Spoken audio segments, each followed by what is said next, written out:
দলীয় পারফরমেন্সের ফলেই আসলে এমন দুর্দান্ত জয় পেয়েছে ব্রাজিল। তবে জাপানও কিন্তু ছেড়ে কথা বলেনি, জাপানও দুর্দান্ত পারফরমেন্স করেছে এবং যে বিদেশি গণমাধ্যমগুলো যারা রয়েছে তারা কিন্তু বলছে যে জাপানের বিশ্বকাপে এটা একটা সেরা ম্যাচ খেলেছে তারা, এবং নিঃসন্দেহে প্রশংসার দাবিদার তাদের গোলকিপার তো সুজুকি রয়েছেনই।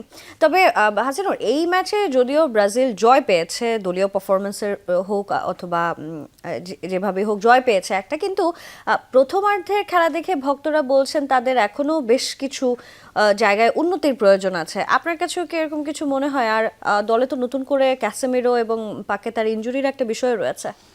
ব্রাজিলের যে দুর্বলতার বিষয়টা শুধু এই প্রথমার্ধ বলে নয়, এই দুর্বলতাটা ব্রাজিল যখন দল ঘোষণা করেছে তখন থেকে আমার মনে হয় কার্লো আনচেলত্তিও জানে। তাদের মাঝ মাঠের যে মেইন খেলোয়াড় ক্যাসেমিরো এবং তার যে ব্যাকআপ আছে ফেবিনিও, দুইজনেই কিন্তু এজড ফুটবলার। তাদের বয়স হচ্ছে অলমোস্ট 35 বা 35-এর বেশি বয়স, 34 বছর ক্যাসেমিরো, ফেবিনিও মনে হয় আরও একটু 2-1 বছর বেশি হয়ে থাকবে।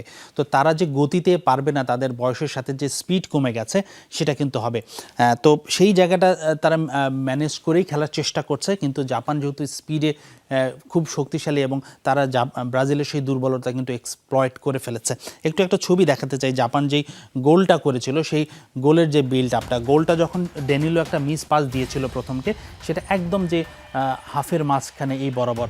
এরপর থেকে আপনি দেখুন ক্যাসেমিরো, জাপানের যে ফুটবলারটা গোল করেছে তাকে ট্র্যাক করছিল, তার পিছনেই ছিল।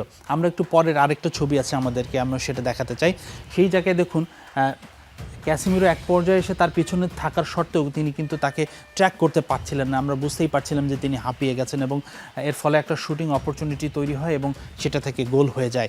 তো জাপান যেমন এই সুযোগটা নিয়েছে, ব্রাজিলের এর পরবর্তী ম্যাচগুলো কিন্তু আরও বড় দলগুলোর বিপক্ষে পড়বে স্বাভাবিক। এর পরের ম্যাচটা হয়তো নরওয়ের সঙ্গে পড়ার সম্ভাবনাই বেশি, বা আপনি যদি আরও পরের রাউন্ড সেমিফাইনাল কোয়ার্টার ফাইনাল দেখেন, তখন এই জায়গাটা কিন্তু ব্রাজিলকে ভোকাবে। তো যেভাবেই হোক এই জায়গাটা ব্রাজিলকে একটা ফিক্সড করতে হবে, নয়তো কিন্তু ব্রাজিলকে এই ভুলের মাসুলগুলো ভবিষ্যতে বড় হতে পারে।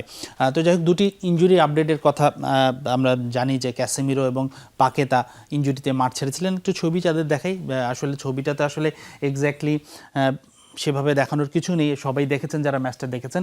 ক্যাসেমিরো এবং পাকেতা দুজনের কি ইনজুরি এক্স্যাক্টলি অফিসিয়ালি জানানো হয়নি। যেমন কমেন্টেটর যখন বলছিলেন, তিনি উঠে যান, তখন বলছিলেন গ্রোইন ইনজুরিতে পড়েছেন ক্যাসেমিরো, আবার অনেকে বলছেন যে থাইয়ের ইনজুরি হতে পারে। তো আনচেলত্তি ম্যাচ শেষে বলেছেন যে তারা আসলে ইভালুয়েট করবেন, তারা যখন বেস ক্যাম্পে নিউ ইয়র্কে ফিরে যাবেন তারপরে হয়তো আগামীকাল জানা যাবে যে এই দুই ফুটবলারের এই ইনজুরির গভীরতা কতটুকু। পাকেতা এবং ক্যাসেমিরো তারা চোট পেয়েছেন, কিন্তু তারা এর পরের ম্যাচটা খেলতে পারবেন কিনা সেটা আসলে তাদের অফিসিয়াল যে স্টেটমেন্ট সেটা আসার পরে বোঝা যাবে। তবে আপাত দৃষ্টিতে আমার কাছে মনে হচ্ছে যে ক্যাসেমিরোর চেয়ে পাকেতার ইনজুরিটা বেশি গুরুতর হওয়ার কথা। যেভাবে তিনি মাঠ ছেড়েছেন, যেভাবে খুঁড়িয়ে হাঁটছিলেন, সেই হিসেবে ক্যাসেমিরোকে তুলনামূলক অনেকটা ভালোই মনে হচ্ছে, নর্মালি তিনি হেঁটে গেছেন। এখন দেখা যাক বিস্তারিত মেডিকেল রিপোর্ট আসার পরে পরিষ্কার ধারণা পাওয়া যাবে। তবে এই দুই প্লেয়ারের মধ্যে অন্তত ক্যাসেমিরো যদি মিস করেন এর পরের ম্যাচটা, রাউন্ড অফ 16-এর ম্যাচটা, সেক্ষেত্রে কিন্তু সেই ব্রাজিলের সেই ক্ষতিটা পূরণ করা খুব টাফ হয়ে যাবে। তাদের একাদশে দুজন ব্যাকআপ আছেন স্কোয়াডে, একজন ফ্যাবিনিও, তিনি তো মাঠেই নেমেছিলেন।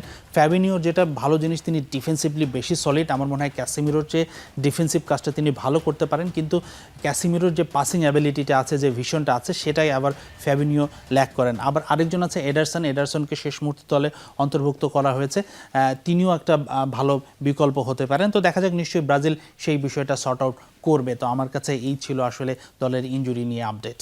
মেডিকেল রিপোর্টটা আসলে না পাওয়া পর্যন্ত বলা যাচ্ছে না তাদের ইনজুরিটা কতটা গুরুতর হয়েছে। তবে রাফিনার পর নতুন করে কোনো ইনজুরি ইস্যুতে কোনো প্লেয়ারকে যেন একাদশ থেকে আসলে একাদশে পরিবর্তন যেন না হতে হয়, এমনটাই ভক্তদের প্রত্যাশা থাকবে।